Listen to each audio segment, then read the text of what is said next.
The morning sun was just rising over the military base when Private John Miller noticed something odd at the front gate. A small wooden box sat there, wrapped in old leather. No delivery truck, no sender's name, just the box. "Sir, you need to see this," John called to his commanding officer, Captain Sarah Chen. The captain walked over slowly, her boots making soft sounds on the concrete. She looked at the box with careful eyes. It wasn't bigger than a shoebox, but something about it made her nervous. "Get the security team," she ordered. 20 minutes later, they took the box to a special room. The bomb squad checked it carefully. No explosives, no dangerous materials, just wood, leather, and whatever was inside. Captain Chen put on gloves and opened the box slowly. Inside, she found old coins, really old coins. They were green with age, showing faces of people who lived long ago. Under the coins was a letter, written on paper that looked yellow and fragile. The letter said, "To whoever finds this box, you hold in your hands Roman coins from the time of Hannibal, the great general who almost destroyed Rome. But what history doesn't know is that he came closer than anyone thinks. The future of everything depends on stopping him. Look at the coins carefully. They will lead you to something that can change history." TJ. Captain Chen picked up one of the coins. As she turned it over in her hand, something strange happened. The coin started to glow with a soft blue light. Numbers appeared in the air above it, numbers that looked like dates from ancient times. She quickly called General Thompson. Within an hour, scientists from a secret government project arrived. They'd brought strange machines with them. The machines beeped and flashed when they got near the coins. Dr. Emily Watson, the lead scientist, looked excited. "These coins, they're giving off energy we've only seen in our time travel experiments." Everyone in the room got quiet. "Time travel?" Captain Chen asked. "That's not possible." Dr. Watson smiled. "That's what we thought too. But 3 months ago, we found something. A way to open small windows in time.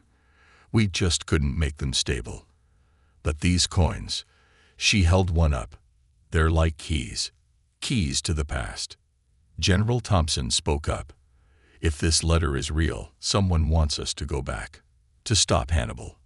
But why? What happens if we don't?" Just then, another scientist burst into the room. He held a tablet showing strange readings. "Doctor, you need to see this. The energy from the coins. It matches perfectly with the strange signals we've been tracking.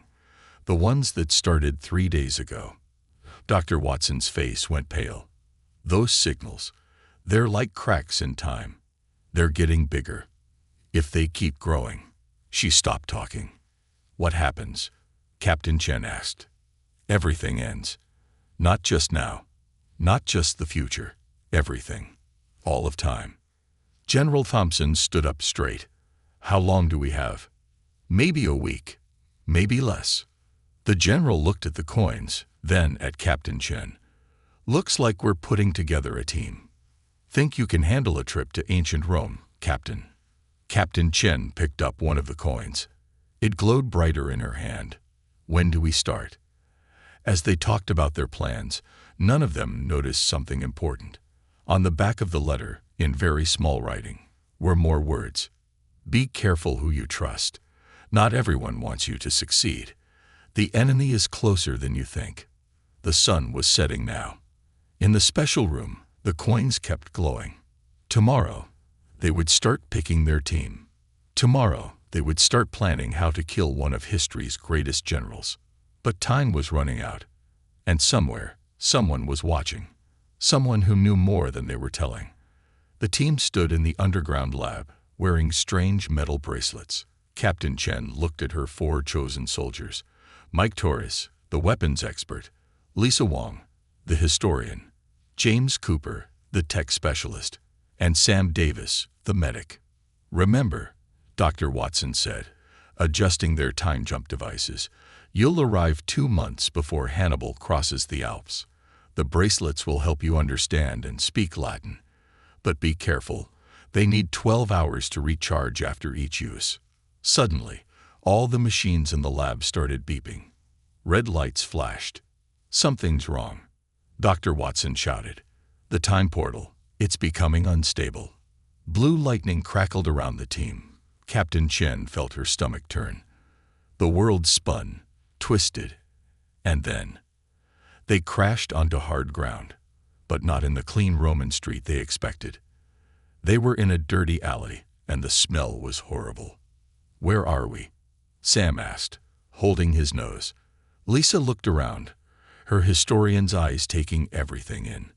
"Rome. But this isn't where we plan to arrive. This is the poor district, the Suburra." A drunk man stumbled past them, not even noticing their strange clothes. From somewhere nearby, they heard shouting and the clash of metal. "That's not right," Lisa said, frowning. "There shouldn't be fighting here." "Not now." They ran toward the sound. In a small square, they found two groups of men fighting with knives. But what caught their attention was the wall behind them. Someone had painted a strange symbol, a circle with an elephant inside it. "Hannibal's supporters," Lisa whispered. "They're already here." In Rome. History never mentioned this. Suddenly, one of the fighters looked at them. His eyes went wide. He pointed at Captain Chen's bracelet and shouted something in Latin. "Run," Mike yelled. They escaped through the twisting alleys, but when they finally stopped, James checked his tech scanner and turned pale. "Captain, we have a problem. A big one. According to this, we're not 2 months before Hannibal crosses the Alps." "Then when are we?" "We're 6 months after he started his march. Something or someone changed our destination. And that's not all." He showed them the scanner screen. "I'm picking up traces of our time travel energy. Someone else is here. Someone from our time." Just then, they heard drums in the distance, and something else, a sound that made their blood freeze. The trumpet call of war elephants. "That's impossible," Lisa said. "The elephants shouldn't be anywhere near Rome yet." A small boy ran past them, dropping a piece of paper. Sam picked it up. It was a message written in modern English. "Welcome to the wrong time, Captain. Did you really think you were the first one sent back? Hannibal's victory is inevitable. Go home before you make things worse." The timekeeper. Captain Chen looked at her team. Their clothes were already drawing attention. They had no supplies, no backup plan. And now they knew an enemy from their own time was working against them. "Orders, Captain?" Mike asked. Before she could answer, they heard screams from the main street. Through gaps in the buildings, they saw something massive moving in the early morning mist. An elephant, already inside Rome's walls. "First," Captain Chen said, "we find different clothes. Then we find out how history got so wrong. And then," she picked up a fallen Roman sword. "Then we find this timekeeper." High above them, on a rooftop, a figure in a black cloak watched them through strange goggles. The figure spoke into a device that wouldn't be invented for another 2,000 years. "They're here, just as we planned. Begin Phase 2. The morning sun rose over a Rome that history had never seen, a Rome where everything was changing. And somewhere in the city, ancient war machines were meeting future technology in ways that could tear time itself apart. The morning fog rolled down from the hills of Rome as Captain Chen's team crouched behind a crumbling wall. They now wore stolen Roman clothes, but their modern weapons were hidden underneath. "Look at that," Mike whispered, pointing through the mist. A line of elephants moved through the streets of Rome, but these weren't ordinary war elephants. Metal gleamed on their sides, strange machines that shouldn't exist in this time. "Those are time tech enhancements," James said, scanning with his device. "Someone's upgrading Hannibal's army with future technology." Lisa studied the machines through borrowed Roman binoculars. "This is insane. Each elephant has some kind of force field generator. No wonder history's changing. Roman weapons would be useless against this." Suddenly, Sam grabbed Chen's arm. "Captain, your bracelet." The time jump bracelet was glowing red, and strange symbols flashed across its surface. Before anyone could react, a hologram appeared, but not the clean blue hologram of their time. This one was distorted, flickering between red and black. A figure appeared in the hologram, wearing an ancient Roman mask mixed with futuristic tech. "Hello, Captain." The Tiny Keeper's voice was distorted. "Enjoying the show? Hannibal's army is just the beginning. We're fixing history, making it better. Join us, or go home. This is your only warning." The hologram vanished. James's scanner started beeping frantically.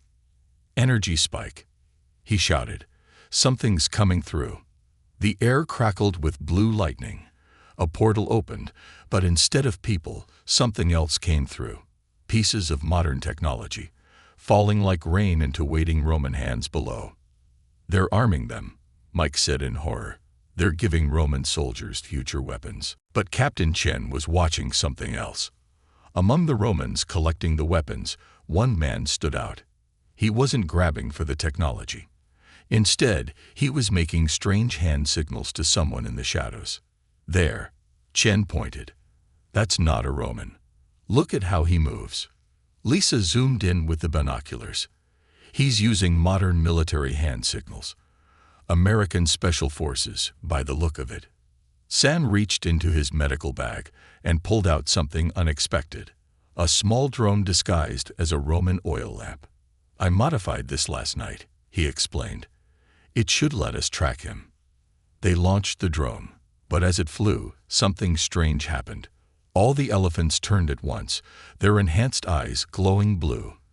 The force field suddenly expanded, creating a web of energy above the streets. "They're not just weapons," James realized, checking his readings. "They're nodes in a network. The Tiny Keeper isn't just changing the past, they're building something. Some kind of temporal infrastructure." A loud horn blasted through the city. The enhanced elephants began moving in perfect formation, their force fields creating patterns in the air. Above them, the sky started to change color. "Those aren't just force fields," James said, his voice shaking. "They're time anchors. The Tiny Keeper isn't trying to change history. They're trying to freeze it, create a permanent time loop where Hannibal never loses." Suddenly, their drone came flying back, smoking and damaged. The footage it captured showed something impossible. A massive structure being built in the center of Rome, its architecture a twisted blend of ancient and future technology. "That's the Timekeeper's base," Chen said. "But look at the design. I've seen this before. In our time. In the military base where we started," Mike finished. "They're not changing history. They're creating it. Everything that happened in our time. The box, the coins, the mission. It's all because of what they're building here." A piece of paper floated down from above, carried by the strange temporal winds. On it was a message in 3 different handwritings. "You can't stop what's already happened. You can't change what you're about to do. You're part of the loop, Captain. You always were." Captain Chen stood up, her face set with determination. "Maybe we are part of a loop. But loops can be broken. James, can you hack into their temporal network?" "Maybe, but what exactly are you planning?" Chen picked up one of the fallen future weapons. "If we can't stop Hannibal from winning, maybe we need to help him lose in a way history never recorded." Above them, the sky continued to change, time itself twisting around the city of Rome. And somewhere in the shadows, the Tiny Keeper watched through technological eyes, smiling behind her mask. Everything was going according to plan, a plan that had already succeeded thousands of years in the future. The Roman Senate hall buzzed with angry voices as Captain Chen's team watched from the shadows of the upper gallery. But this wasn't the Senate they'd studied in history books. Floating holograms showed battle maps, while senators wore rings that glowed with temporal energy. "They've completely corrupted the timeline," Lisa whispered. "Half these senators are wearing future tech disguised as Roman jewelry." James's scanner beeped softly. "Those rings aren't just for show. They're connected to the temporal network. The timekeeper is controlling the entire Senate. Below them, a senator stood up, his ring pulsing bright blue. "The gods themselves support Hannibal," he shouted. "Look at the miracles he brings." He waved his hand, and a miniature hologram of an enhanced war elephant appeared above the Senate floor. But in the corner, Captain Chen noticed something odd. One senator wasn't cheering. Senator Marcus Flavius sat quietly, writing on a tablet, not a Roman one, but a cleverly disguised modern tablet. "Sam," Chen ordered, "get that tablet's data." Sam pulled out what looked like a Roman oil lamp, but was actually their modified drone. As it flew silently over the Senate, it captured an image of Marcus's screen. The text was encrypted, but it wasn't Roman encryption. It was from their own time. Suddenly, all the senators' rings flashed red. The drone dropped from the sky, caught in a temporal energy web. "Intruders," someone shouted. But before anyone could spot them, the entire Senate hall went dark. When the lights returned seconds later, the team found themselves in a hidden chamber beneath the Senate floor. Marcus Flavius stood before them, but he looked different now, younger, wearing modern military gear under his Roman robes. "Captain Sarah Chen," he said, "I've been waiting 2,000 years to meet you." "You're from our time," Mike said, raising his weapon. Marcus smiled. "Not exactly. I'm from a future that no longer exists. A future where Rome fell, where history took its natural course. The timekeeper changed all that. They didn't just alter history. They erased my entire timeline." He touched his tablet, and the walls of the chamber lit up with temporal data. The timekeeper isn't just changing the past. They're building a temporal engine using Hannibal's army as power source. When it's complete, this altered timeline will become permanent. Everything we knew will be gone. "Why tell us this?" Chen asked. "Because you're not the first team sent to stop them. You're the last. All the others." He waved his hand, and holograms appeared showing different teams, different attempts, all failing. "They're all part of the loop now. But you're different. Your arrival created a temporal anomaly I've never seen before." James studied the data. These readings, they matched the energy signature from the original box that sent us here. "Exactly," Marcus said. "Captain, that box wasn't sent to you. You sent it to yourself. But something went wrong. The temporal coordinates shifted. Instead of going to your past, it went to your future first, then back to you. It created a paradox loop." Suddenly, alarms blared. The chamber's walls showed temporal disturbances spreading across Rome. "They're starting the final phase," Marcus said urgently. "The timekeeper isn't just using the elephants for power. They're using them to rewrite the fundamental laws of time itself." The ground shook. Through a window, they saw impossible things. Parts of Rome shifting, changing, buildings from different eras appearing and disappearing. "How do we stop this?" Chen demanded. Marcus handed her an ancient Roman coin, the same type they'd found in the box. But this one was different. Inside it was modern technology. "You don't stop it, Captain. You hijack it. The timekeeper thinks they're creating a perfect loop, but a loop has two directions." He smiled mysteriously. "Sometimes the best way to break a circle is to follow it to its end." Before they could ask more questions, Marcus pressed his ring. A temporal field surrounded him. "Find the elephant that doesn't belong," he said as he began to fade. "The one that remembers the future that was erased." He vanished, leaving them with more questions than answers. But as they studied the coin he'd given them, they noticed something carved on its edge in microscopic letters. "The end is where we begin. The fall of Rome will save it." Above them, the Senate continued its corrupted meeting, unaware that beneath their feet, plans were being made to not just change history, but to break it entirely. And somewhere in Rome, an elephant with memories of a forgotten future waited to be found. The sun rose blood-red over Rome as Captain Chen's team raced through streets that kept shifting between different time periods. Buildings morphed from ancient to modern and back again. The temporal engine was reaching its peak. There, Sam pointed to an elephant separated from the others. Unlike its enhanced brothers, this one moved erratically, as if fighting its own programming. Its eyes glowed not blue, but golden. "The elephant that remembers," Lisa whispered. "The one Marcus told us about." But reaching it wouldn't be easy. The timekeeper had set a trap. Between them and the elephant stood rows of Roman soldiers wearing future combat gear, led by a figure they recognized. Mike Torres. Not their Mike. Another Mike from another failed attempt, now part of the loop. "That's why the timekeeper was so confident," James said, checking his scanner. "They got versions of us from failed loops fighting for them." The other Mike raised his hand, holding both a Roman sword and a future pulse rifle. "You can't win, Sarah," he called out. "I know because I tried. We all tried. The only way to survive is to join them." Captain Chen stood up, facing her friend's alternate self.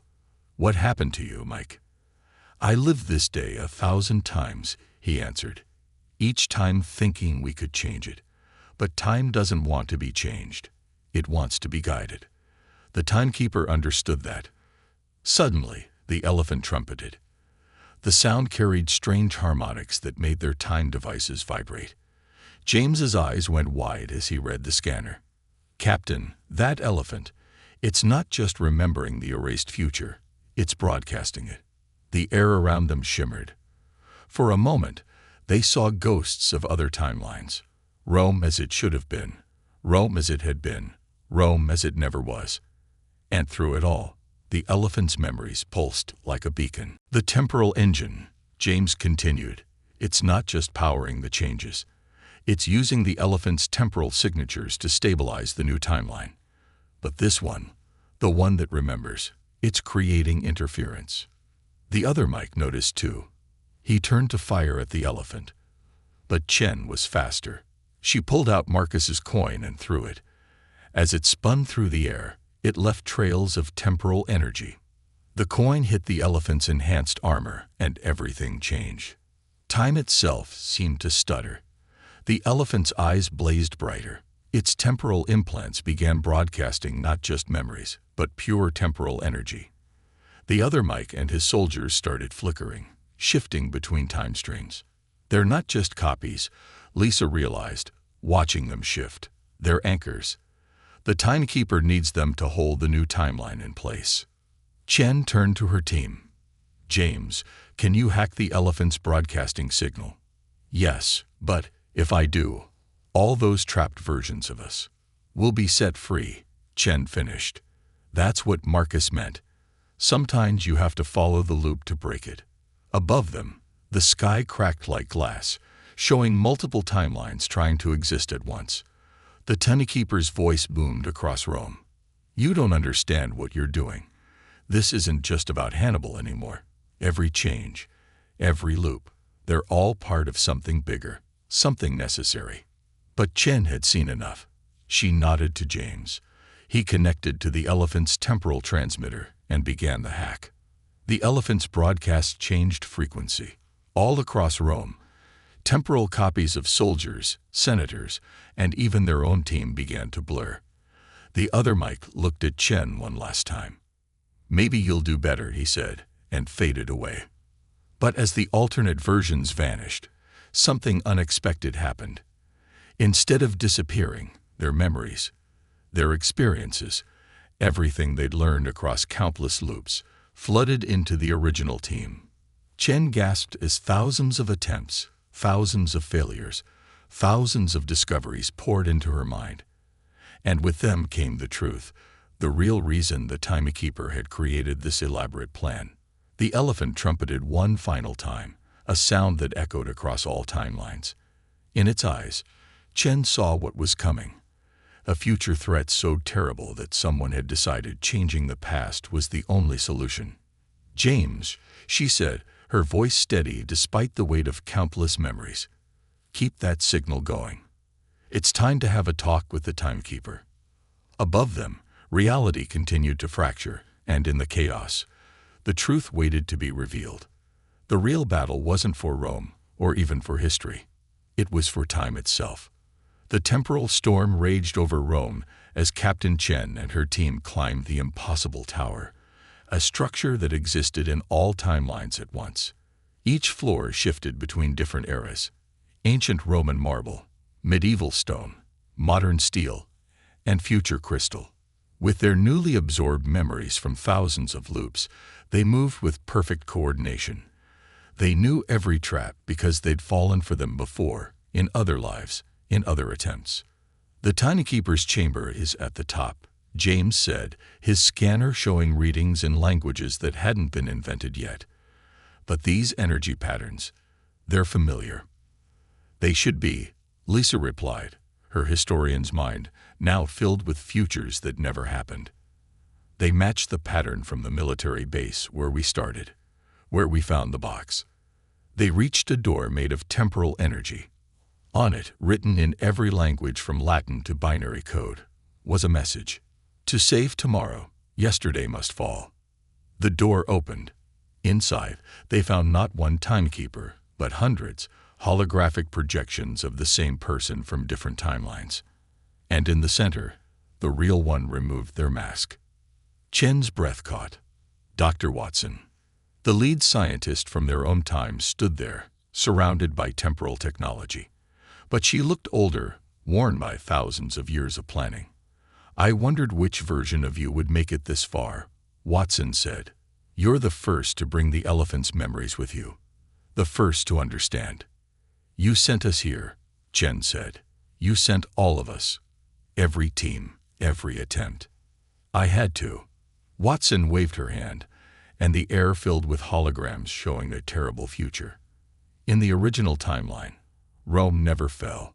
Hannibal's defeat led to an empire that lasted millennia. They developed time travel too early, and when they found what waits between the stars, the holograms showed an ancient Roman fleet meeting something in deep space, something that devoured time itself. "They weren't ready," Watson continued. "Humanity wasn't ready.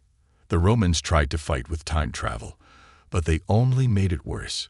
Reality itself began to unravel." "So you tried to change it," Mike said. "Make Rome fall." Every attempt created new problems, new futures, new disasters. I realized the only solution was to create a controlled temporal collapse. Use Hannibal's army as a power source, build the engine, and rewrite the rules of time itself. James finished, understanding at last. But Chen noticed something in the holograms, a pattern in the temporal energy. It matched the elephant's broadcast exactly. "You didn't build the engine," she said suddenly. "You didn't change anything. It was always like this. The loops, the attempts, the elephant's memories. They're not changes to history. They are history." Watson smiled sadly. "Now you understand. I'm not changing the past. I'm preserving it. The temporal storm, the engine, all our attempts. They're what really happened. Rome fell because we made it fall, because it had to fall, because it always fell." "But the threat?" Sam asked. "The thing from the stars is still coming," Watson said.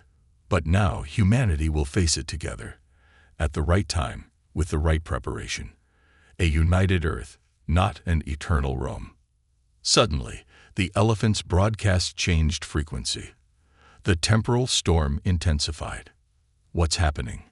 Chen demanded. "Look at your memories," Watson said. "The ones from the other loops. What happens next?" They all saw it at once. The true purpose of the elephant's memories.